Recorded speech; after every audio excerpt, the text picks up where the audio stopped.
Hola, bienvenidos y bienvenidas una semana más a Rendimiento Evolutivo. Ya sabéis, el podcast donde hablamos de entrenamiento, nutrición y psicología para hacerte mejorar el rendimiento y la salud. Mirad, hace unos meses Samuel Hill me dio la oportunidad de escribir un artículo en su prestigiosa newsletter llamada Suma Positiva, donde escribe de tecnología, negocios o humanos, y donde ha dado la oportunidad también de escribir a los autores más prestigiosos a nivel nacional. Y por tanto en el artículo pues intenté desgranar y condensar de la mejor forma posible parte de la filosofía que cuento tanto aquí en el podcast como en mi libro o en mis cursos, de forma que pueda ser útil para todo el mundo. Por tanto fue un artículo en el que me esforcé muchísimo y la verdad que le pedí a Samuel la posibilidad también de narrarlo aquí en el podcast, porque creo que sinceramente merece la pena. Por supuesto voy a dejar un enlace tanto al artículo como a la newsletter, a Suma Positiva, porque creo que es imprescindible y bueno, tiene una información ultra útil para el mundo actual. Y ya de paso, también aprovecho para deciros que si no habéis enterado todavía, yo también tengo una newsletter, ¿vale? En este caso solo la mando por email, o sea, no está publicada en internet. Y bueno, también os dejo en las notas del episodio un link con el que podéis poner un email y suscribiros, porque bueno, llevamos ya 7 emails, he hablado de nutrición, he hablado de psicología, he hablado de un montón de cosas y bueno, la verdad que yo siempre he pensado que soy mucho mejor escribiendo que en audio, ¿no? Porque en audio se me olvidan las cosas, me trabo, tengo acento, no pronuncio bien, hablo rápido. En fin, la verdad que no sé cómo he terminado teniendo un podcast. Imagino que, bueno, que habéis valorado la calidad por encima de la forma. Así que os lo agradezco. Y bueno, ya sí, os dejo con el episodio.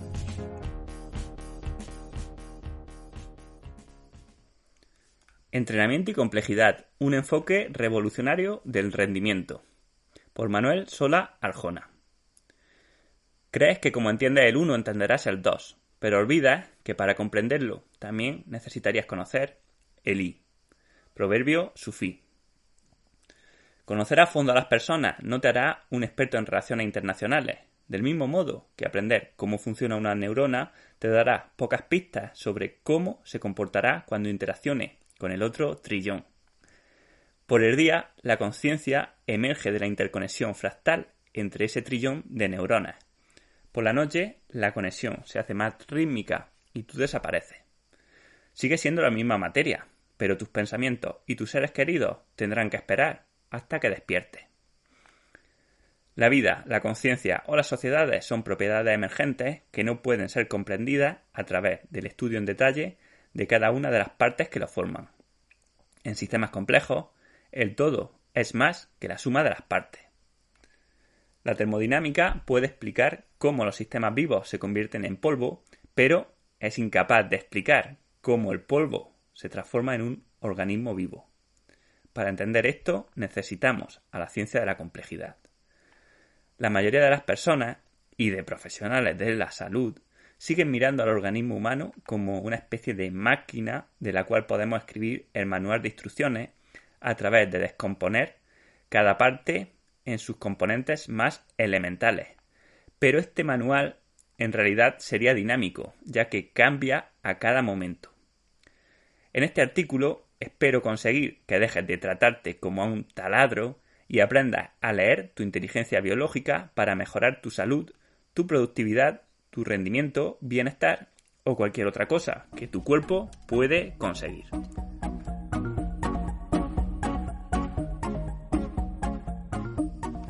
Mecanicismo. El éxito de la biomimética para crear máquinas cada vez más avanzadas nos hizo creer, erróneamente, que la relación podría funcionar en ambos sentidos. De ahí surge la dañina creencia de que podemos tratar al cuerpo como si fuera una máquina ultra sofisticada. Sin embargo, la mente no funciona como una red neuronal, las piernas no funcionan como torres y las mitocondrias no son centrales térmicas. Tratar a las personas como máquinas puede sonar preciso, pero es una pérdida de tiempo si quieres saber cómo se van a comportar.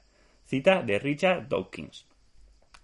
Las máquinas se diseñan de arriba hacia abajo, Partiendo de un diseño y de la función final que queremos conseguir, se van diseñando las estructuras más pequeñas que la forman. Los organismos, al contrario, se han organizado de abajo hacia arriba. Sus comportamientos emergen de la unión entre sus partes. Por ejemplo, las células ya interaccionaban entre sí para compartir nutrientes antes de que la evolución diese lugar a su organización en un sistema cardiovascular que las haga colaborar con otras células de formas más eficientes.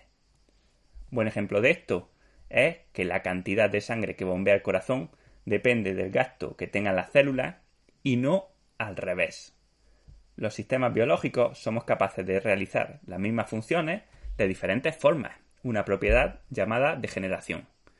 Por ejemplo, una persona puede sostener un ritmo de 5 km por hora corriendo con una pierna, con dos, marcha atrás o con las manos, en dieta cetogénica, en ayuna o borracha. Es más, cada una de estas estructuras puede dar lugar a funcionalidades distintas, cualidad llamada pleiotropía. El músculo, por ejemplo, sirve como vector de movimiento, como sostén de otros órganos y como órgano endocrino a la vez. Los seres humanos no somos genes, ni músculos, ni mitocondrias. Somos la interacción entre todos ellos y se nos olvida que el mejor estímulo para mejorar una parte del organismo puede ser pernicioso para el conjunto. Si para la mejora de tus mitocondrias desatiendes tu trabajo, a medio plazo terminarás en un estado donde la falta de ingresos será más perniciosa para ti que ese aumento extra de la condición física. El paradigma mecanicista imperante estudia a las personas como si fueran un taladro, que funciona igual en París que en Nairobi. Pero los organismos no somos taladros, no somos sistemas cerrados, sino abiertos. Continuamente estamos cediendo y gastando energía, átomos y moléculas del medio. Parte del entorno pasará a formar parte de nosotros, como los alimentos, las bacterias o las sustancias volátiles. La interacción con el ambiente modifica incluso nuestras percepciones, emociones y pensamientos. Sentimos menos dolor si estamos junto a seres queridos. Si un amigo engorda, tienes un 57% más de probabilidades de engordar tú también. Las consultas por trastornos psiquiátricos aumentan los días de viento y los ingresos hospitalarios cuando hay olas de calor. El mismo grado de esfuerzo que te hace tener que parar si lo experimentas en el kilómetro 30 de una maratón se hace soportable si lo soportas bajo el arco del último kilómetro. Los biólogos saben bien que una especie no se puede estudiar de forma separada al hábitat en que vive, ya que su fisiología e incluso sus comportamientos cambiarán conforme éste cambie. El mismo pino laricio puede medir 40 metros en el valle y ser una mata rastrera en las altas cumbres. Sin embargo, aún hay una especie animal que se estudia de forma aislada al hábitat donde vive, como si fuera independiente de este, como si fuera un taladro en vez de un primate. Por eso nos centramos en estudiar factores que son insignificantes dentro del mapa social en el que vivimos. Vingegaard no habría ganado el Tour de Francia si hubiera nacido en las 3000 viviendas. Bajo el prisma de la complejidad, el sujeto de estudio pasa de ser el individuo al individuo más su entorno, de forma inseparable. Y este último no sabemos dónde acaba.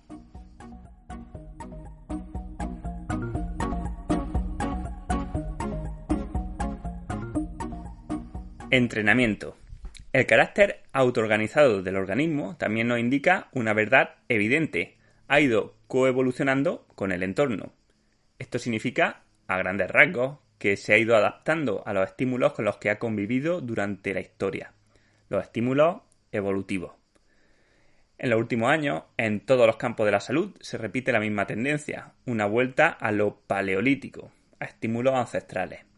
Desde la fisioterapia a la oftalmología, pasando por la nutrición, odontología, psicología o entrenamiento, la ciencia nos viene a decir que nuestros antepasados ya hacían lo que ahora sabemos que es lo mejor para su salud sin saberlo. Conocer la función es más importante que conocer el funcionamiento. Y es que la naturaleza no espera que la comprendamos para funcionar. Tus abuelos no sabían leer, pero en temas de salud sabían más que los catedráticos de ahora. Ya realizaban largas jornadas de ejercicio moderado, ayunos periódicos y una buena sincronización circadiana. Esta vida penosa, por contradictorio que parezca, era lo que sus genes esperaban. Y no digo que vuelva a las cuevas, no es saludable estar bien adaptado a un mundo que ya no existe. Pero tampoco es saludable estar bien adaptado a un mundo que nuestros genes no reconocen. Esta es la paradoja del ambiente. Ni un cromañón podría vivir bien ahora, porque no se adaptaría a la sociedad, no tendría alimento ni amigos, ni un emprendedor típico lo está. Su cuerpo y su mente se rebelan contra un estilo de vida al que no se pueden adaptar. El organismo se adapta a todos los estímulos que recibe del mismo modo que el agua siempre fluye por el camino de mínima resistencia. La adaptación del organismo se rige por el principio de energía mínima. Es cierto que, por ejemplo, tener unos bíceps musculados requiere un alto coste energético, pero esta adaptación es la más económica en un entorno que le demanda hacer 50 dominadas cada 3 días. El organismo se trata de adaptar a cualquier estímulo, pero no todos tienen el mismo efecto en él. La obesidad, por ejemplo, no deja de ser una respuesta adaptativa a un entorno hipercalórico, que nos permite almacenar energía para superar periodos de escasez y no asfixiarnos por el aumento agudo de glucosa y triglicéridos en sangre al ingerir un Big Mac. El problema está en que estos estímulos modernos, como la abundancia de comida, las luces por la noche, el ruido o el estrés crónico, son estímulos para los que nuestros genes no han evolucionado y, por tanto, cuando el organismo reacciona a ellos, se desequilibra. Y he aquí la asimetría. Si ingerir una dieta ligeramente hipocalórica de por vida no solo no te enferma, sino que genera adaptaciones a ella y se asocia con mayor longevidad, ingerir una dieta ligeramente hipercalórica sí que se asociará a enfermedad y menor esperanza de vida. El organismo es capaz de ir generando compensaciones para mantener su funcionamiento, pese a ir acumulando daños a lo largo de nuestra vida hasta que, llegado a un punto crítico, estos daños percolan, o sea, se unen y desestabilizan al organismo, haciendo que la enfermedad emerja de una forma abrupta e impredecible, no lineal. Aquí adjunto un gráfico donde muestro cómo las perturbaciones generan pequeños daños en el organismo, lo cual es fisiológicamente normal, ya que nunca hay nada que no esté dañado en el organismo en algún momento, pero que el exceso de estresores o la falta de recuperación hacen que estos daños se vuelvan más sistémicos, requiriendo cada vez de compensaciones más sistémicas también para compensarse. Y por último, si la carga sigue aumentando, los pequeños daños se conectan de forma análoga al proceso de percolación. Es aquí donde aparece una lesión grave, una depresión o la enfermedad crónica. Las enfermedades degenerativas generalmente no son fallos orgánicos, sino procesos adaptativos en los cuales todo el camino hasta llegar al fallo tiene un sentido evolutivo. Por ejemplo, la hipertensión es una adaptación adecuada a un entorno que fundamentalmente te obliga a mantener una tensión alta, porque vives bajo una constante amenaza. La insensibilidad a la insulina es una adaptación adecuada a un entorno dominado continuamente por altos niveles de glucosa en sangre. Pero cuando el estímulo al que nos intentamos adaptar está más allá de nuestras posibilidades genéticas y biológicas de adaptación, aparecen los daños y posteriormente el fallo orgánico, o sea, la enfermedad. La última gota en caer no fue la culpable del deslizamiento de tierra, el resfriado no fue la causa de la muerte del abuelo y el plato roto no fue la culpa de tu ataque de furia. Son procesos no lineales donde el sistema ha sido capaz de ir compensando las perturbaciones hasta que éstas llegan a un punto crítico donde lo desequilibran de golpe. Por tanto, el éxito en el mundo moderno pasa por equilibrar los estímulos que nuestro cuerpo espera y a los cuales tiene mecanismos genéticos de adaptación con una dosis de estos estímulos modernos que necesitamos realizar para tener éxito en esta sociedad, pero que repetidos en exceso nos llevan al desequilibrio y la enfermedad. La mayoría de lectores de este artículo necesitarán ser buenos en actividades que requieran mucho tiempo de estar sentados, de mantener la concentración, de lidiar con problemas, lo que incluye lidiar con personas y de afrontar críticas. Tu organismo se intentará adaptar a esta forma de vida, pero si no lo compensas con estímulos evolutivos, poco a poco estos cambios te irán llevando a la enfermedad, que se reflejará en una peor concentración, en menor claridad mental o la incapacidad de disfrutar aquello por lo que peleabas.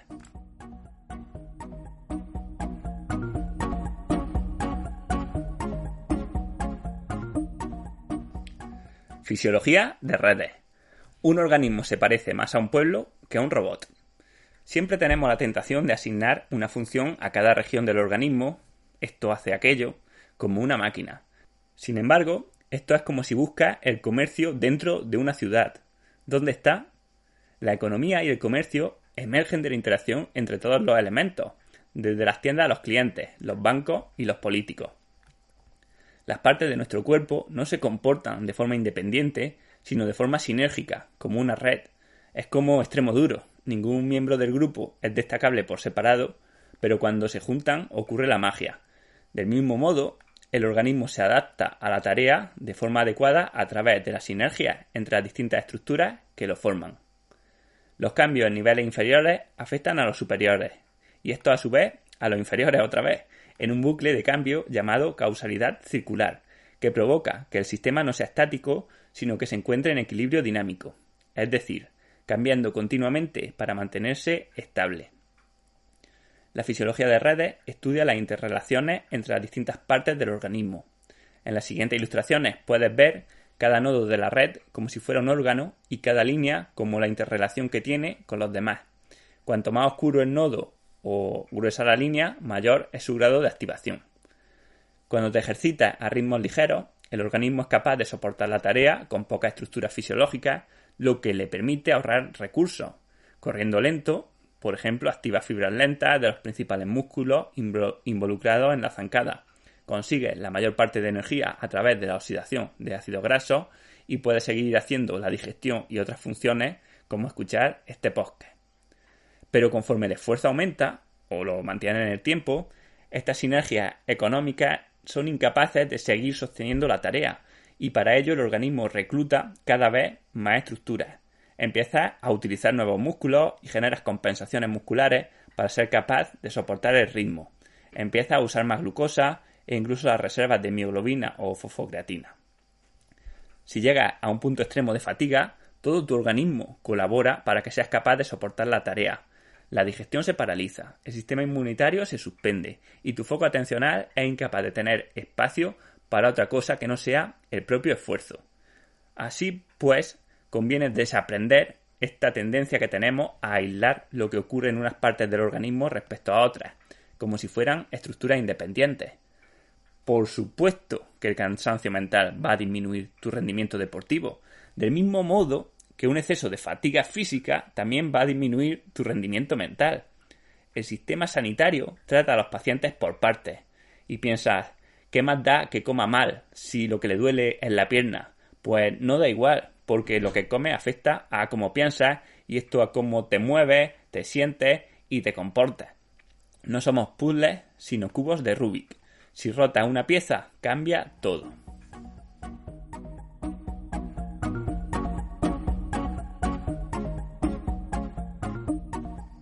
Inteligencia biológica. Tú no existirías si tus antepasados no hubieran sabido descansar antes de fracturarse un metatarso, buscar refugio antes de quedarse congelados o beber antes de quedarse secos. Nuestro organismo cuenta con una inteligencia biológica que nos ayuda a tomar decisiones evolutivamente adecuadas en función de las necesidades del organismo. Somos capaces de conocer cuándo estamos preparados para comer y cuándo necesitamos beber. Podemos sentir nuestro cansancio, el dolor, la hinchazón, la fiebre y un largo etcétera. Incluso los sentimientos, como el miedo, la ira o la tristeza, nos ayudan a realizar acciones que aumentaban tu probabilidad de sobrevivir en un entorno ancestral. En el ejercicio contamos con una percepción llamada percepción de esfuerzo, un mecanismo evolutivo cuyo fin primario es ayudarnos a realizar una tarea a ritmo adecuado sin desfallecer. Para profanos, la percepción de esfuerzo es una especie de superprocesador que puede monitorizar a tiempo real el estado de cada parte del organismo, ponderándolo en importancia según cuánto afectan en cada momento, teniendo en cuenta también los cambios del entorno, el tipo de tarea y la importancia del éxito que ésta tenga para nuestra supervivencia. Además, este procesador tiene una capa de Machine Learning. Aprende a cada actuación. La percepción de esfuerzo nos indica la magnitud del estímulo de entrenamiento a nivel global. En este sentido, supera a cualquier gadget de entrenamiento que mida el estado de una sola parte del sistema sin tener en cuenta las sinergias e interacciones del conjunto. en una competición o en un entrenamiento, tú no bajas obligatoriamente el ritmo porque el lactato se haya disparado, porque el pulso sea alto o porque te duelan los músculos, no. Baja el ritmo cuando no eres capaz de soportar más tiempo el esfuerzo, independientemente de qué valores tengan estos indicadores. Y al final, recuerda que el organismo reacciona al estrés, no a la velocidad, ni a las horas, ni a los vatios. Si eres capaz de medir y comprender tus propias sensaciones, estarás más cerca de poder controlar el estímulo que estás aplicando a tu organismo. KISS. Keep it simple, stupid. Gracias a esta inteligencia biológica podemos saber si el entrenamiento es adecuado porque fluye fácil, nos hace sentir bien. La mayoría de las veces se trata de apretar cuando te encuentras fresco y descansar cuando estás cansado. El organismo persigue lo que necesita a través de sensaciones que incentivan los comportamientos adecuados y desincentivan los inadecuados.